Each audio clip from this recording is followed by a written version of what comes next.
ETF index mutual funds నేర్చుకుని stock మార్కెట్లో రాణించాలనుకుంటున్నారా? వెంటనే ఈ నెంబర్కి కాల్ చేయండి. భారతం ఎవరు ఎవరికి చెప్పారు? బ్రహ్మదేవుడి ఆజ్ఞతోటి వ్యాస మహర్షే మహాభారతాన్ని రచించారు. భూమి మీద ప్రచారంలో ఉన్నది 1,00,000 శ్లోకాలు కలిగి 18 పర్వాలు కలిగిన మహాభారతాన్ని మనం చూస్తాం. మొట్టమొదట జనసామాన్యంలో మహాభారతాన్ని చెప్పిన వాడు వైశంపాయనుడు. కౌరవులు పాండవులు అన్నదమ్ములు కదా, ఎందుకు ఈ సంగ్రామం జరగాల్సి వచ్చింది?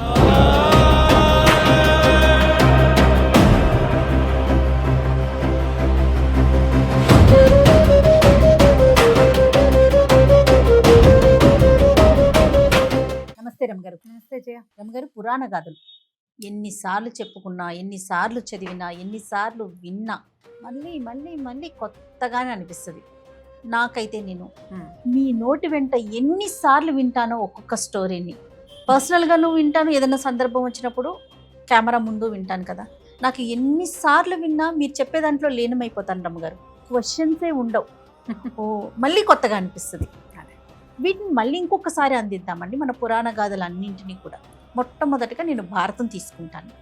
అసలు భారతం ఎవరు ఎవరికి చెప్పారు? ఇందులో కౌరవ పాండవులు అండ్ భీష్ముడు, ఈ మూడు చాలా ప్రత్యేకం. వీరి జననం ఎలా జరిగింది, ఎందుకోసం జన్మించారు, అలా ఏమన్నా మనకి పురాణ గాథల్లో చెప్పటం జరిగిందా? మనకి 4 యుగాలుగా విభజించబడింది మన కాలం. కృతయుగం, దాన్ని సత్యయుగం అంటారు. తర్వాతది త్రేతాయుగం, శ్రీరాముడు జన్మించాడు. తర్వాతది ద్వాపరయుగం, మహాభారత కాలం. ఇప్పుడు మనం ఉన్నది కలియుగం. ద్వాపర యుగపు చివరి భాగాలలో కౌరవులు పాండవులు ఈ మహాభారత గాథ జరిగింది. మహాభారతానికి ముందు ఎన్నో రకాల విషయాలు జరిగినాయి.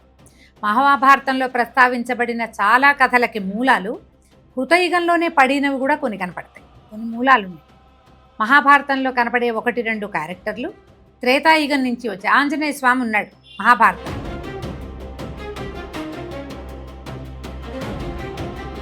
ఈయన ఎక్కడివాడు? ఆ యుగంలో పుట్టల, ద్వాపర యుగంలో పుట్టల, త్రేతాయుగం నాటివాడు. అంటే ముందు యుగపు ఆనవాళ్లు కలిగే ఉన్నాయి.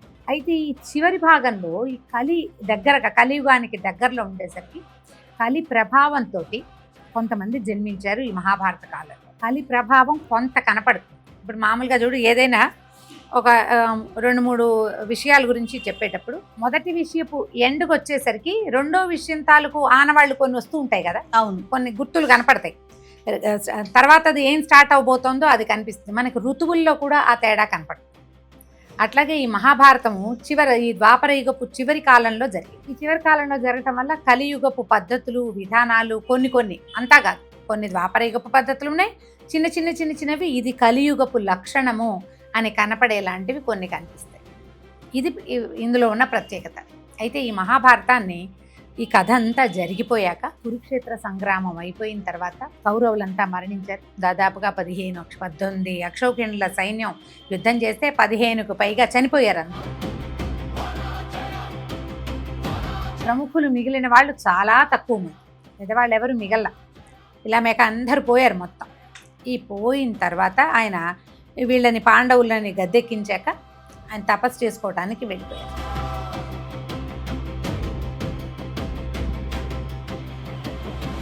ఆయన అలా కూర్చొని ఆలోచిస్తే ఇదంతా జ్ఞాపకం వచ్చింది. జ్ఞాపకం వచ్చి దీని ముందు వెనక దీనికి కారణభూతమైన రకరకాల విషయాలు, ఈ కౌరవులకి పాండవులకి పూర్వీకులైన ఎంతోమంది రాజులు, సుక్షత్రియ వంశాలకు చెందిన వాళ్ళు, వీళ్ళందరినీ జ్ఞాపకం చేసుకుని ఇదంతా ఒక కథగా ఊహించారు వ్యాస మహర్షి. అయితే ఆయనకి ఊహొచ్చి ఒక కథలాగా తయారు చేసుకున్నారు. అయితే బ్రహ్మదేవుడి ఆజ్ఞతోటి వినాయకుడిని లేఖకుడుగా పెట్టుకుని వ్యాస మహర్షే ఈ మహాభారతాన్ని రచించారు. ఇది మనకి కనపడుతున్న దానికంటే ఇంకా చాలా పెద్దది. మనకు కనపడేది భూమి మీద ప్రచారంలో ఉన్నది 1,00,000 శ్లోకాలు కలిగి 18 పర్వాలు కలిగిన మహాభారతాన్ని మనం చూస్తాం. అవునండి. అయితే ఇంకా పెద్దది ఇది. మానవుల మేధస్సు ఇంతేనని మనకి ఇవే అందించారు ఈ 1,00,000 శ్లోకాలు. ఈ మహాభారతాన్ని నారదుడు దేవలోకంలోను, దేవలుడని ఆయన పితృలోకంలోనూ ప్రచారంలోకి తీసుకొచ్చారు. వీళ్ళంతా అక్కడ చెప్పారనమాట. అయితే ఈ మహాభారతపు చివరి ఘట్టాలలో, అంటే మన యుద్ధం అయిపోయి ఈయన భారతం అది రాసేసిన తర్వాత పరీక్షణ్ మహారాజు ఆయన చనిపోవటము, తర్వాత ఆయన కుమారుడైన జనమేజయుడు రాజ్యానికి రావటం, అతడు సర్పయాగం చేశాడు.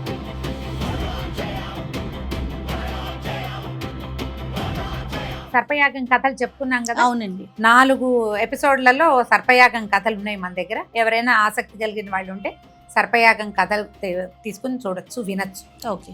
అయితే ఈ సర్పయాగం ఆగిపోయింది, చివరిలో ఆగిపోయింది. ఈ సర్పయాగం ఆగిపోయిన తర్వాత ఏం చేశారు, ఇక అది ఆగినా ఈ వచ్చిన వాళ్ళందరూ ఋత్వికులు చాలా మంది వచ్చారు. యాగం చూడడానికి వచ్చిన వాళ్ళందరికీ జనమేజయుడు విస్తారంగా దానాలు ధర్మాలు చేశాడు. ఆ సమయానికి వ్యాస మహర్షి కూడా అక్కడికి వచ్చారు తన శిష్యులతో సహా. అప్పుడు జనమేజయుడు ఆయన అడిగాడు అనమాట, మహర్షి అసలు ఇది ఎట్లా జరిగింది? కౌరవులు పాండవులు అన్నదమ్ములు కదా, ఎందుకు ఈ సంగ్రామం జరగాల్సి వచ్చింది?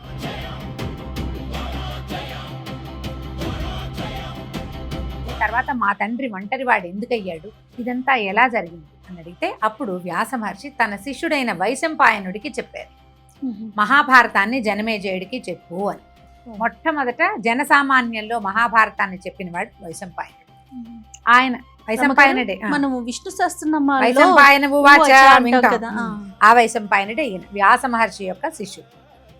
అయితే ఆయన జనమేజయుడికి సాంగంగా మహాభారతాన్ని చెప్పారు. ఎవరెవరు ఎక్కడెక్కడ ఎప్పుడెప్పుడు ఎలా పుట్టారు,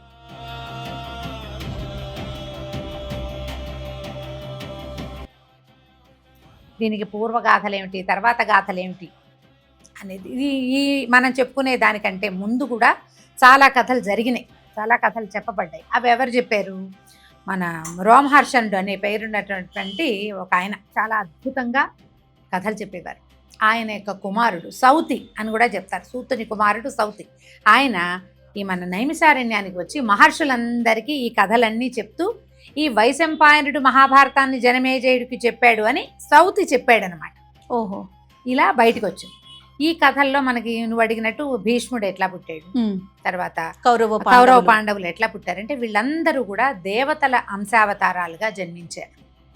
ఎందుకంటే అప్పటికే భూభారం బాగా పెరిగిపోయింది, రాక్షసులు తగ్గిపోయారు. రాక్షసులు తగ్గి మానవ సంతతే పెరిగింది. రాక్షసులు రాముడి వారి కాలంలోనే ఎక్కువ భాగాన్ని ఆయనే చంపేశాడు.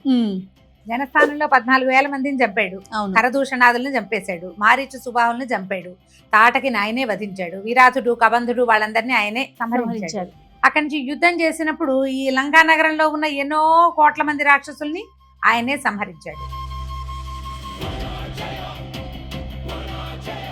భూమి మీద రాక్షస సంతతి చాలా తగ్గిపోయింది. ఈ తర్వాత ఈ ద్వాపర యుగం వచ్చేసరికల్లా మానవులుగానే జన్మించారు వాళ్ళల్లో కొంతమంది.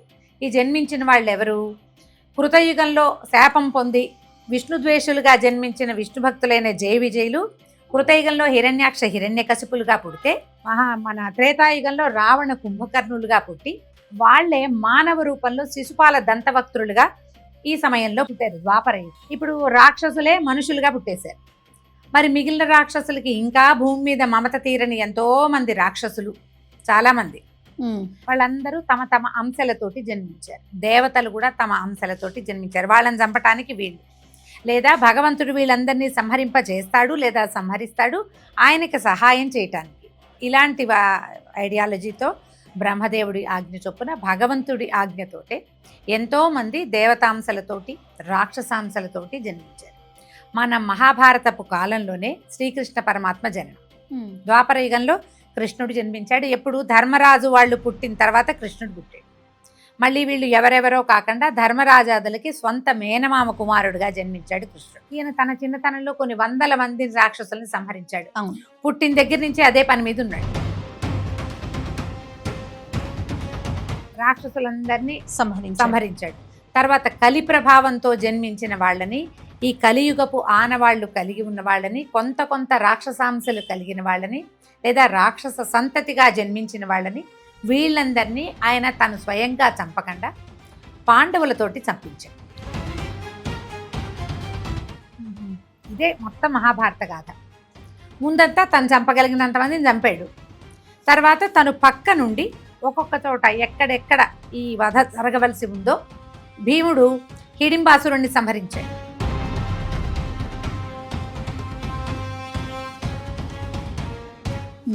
తెలుసు కథలో.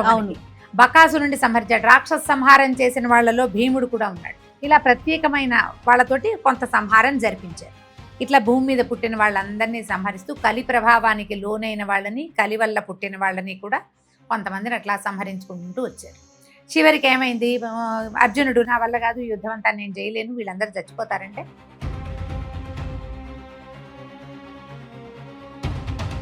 ధర్మ సంస్థాపన కోసం యుద్ధం చేయాలి, నీ పని నువ్వు చెయ్యి అని బోధించిన భగవద్గీత కూడా మనం మహాభారతంలోనే చూస్తాం.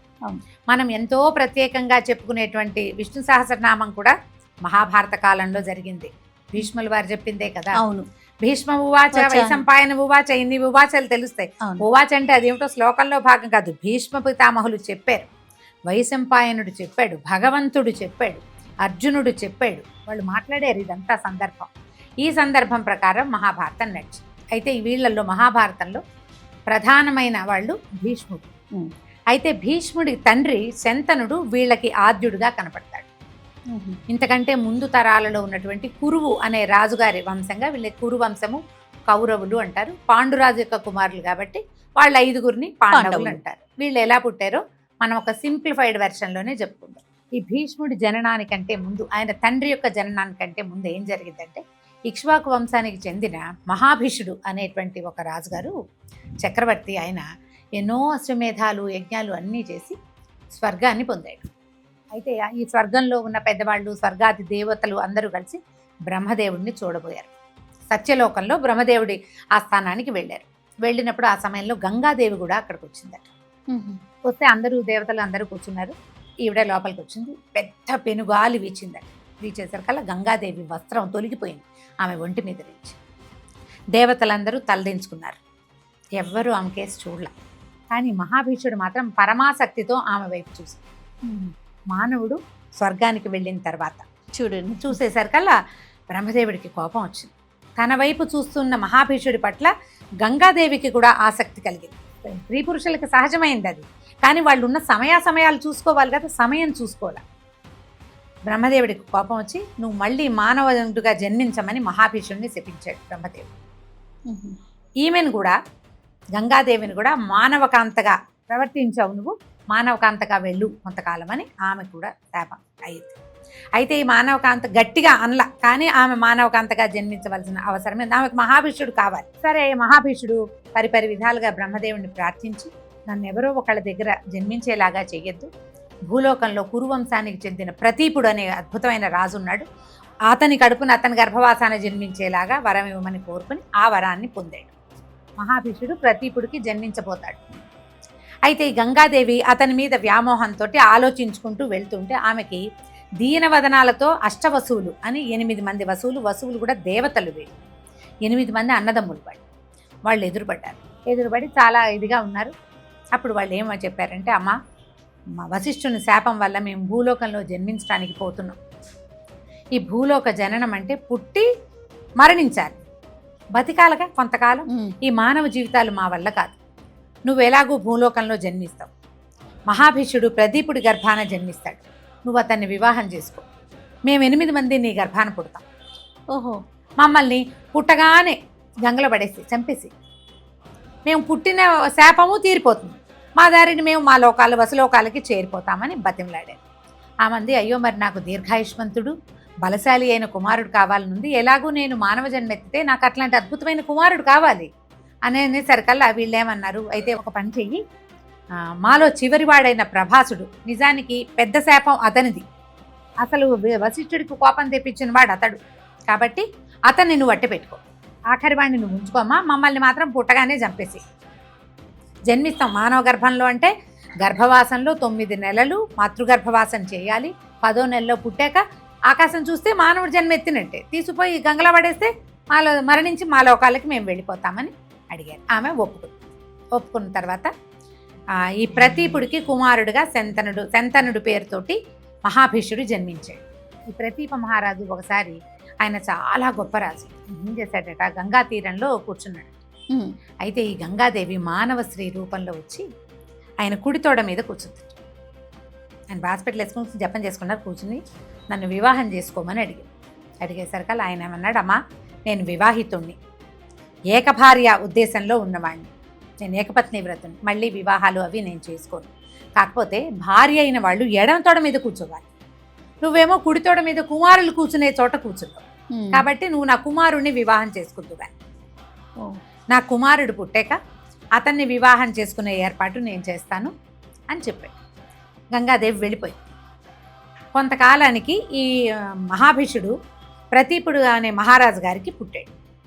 ఆ పుట్టిన కుమారుడికి శంతనుడు అని పేరు పెట్టారు, తెలిసిందే కదా. అయితే ఈ శంతన మహారాజు కొంతకాలానికి పెద్దవాడైన తర్వాత ప్రతీప మహారాజు తను భార్యతో కలిసి అడవులకు వెళ్ళిపోతూ రాజ్యం ఆయనకు అప్పచెప్పి, నాయన గంగా తీరంలో ఒక యువతిని చూశాను, ఆమె నా కోడలు కావాలని నా కోరిక, ఏ ప్రశ్నలు వేయకుండా ఆమెను వివాహం చేసుకో, ఆమె కనుక నీకు కనపడితే ఆమె కోరిన కోరిక తీర్చు అని చెప్పి. ఎట్లా ఈ శంతన మహారాజు గంగాదేవిని వివాహం చేసుకున్నాడు, ఆమె కోరికలు ఆయన ఏం తీర్చాడో మనం వచ్చే భాగంలో విందాం. తప్పకుండా రమ్మగారు. నమస్తే. నమస్తే.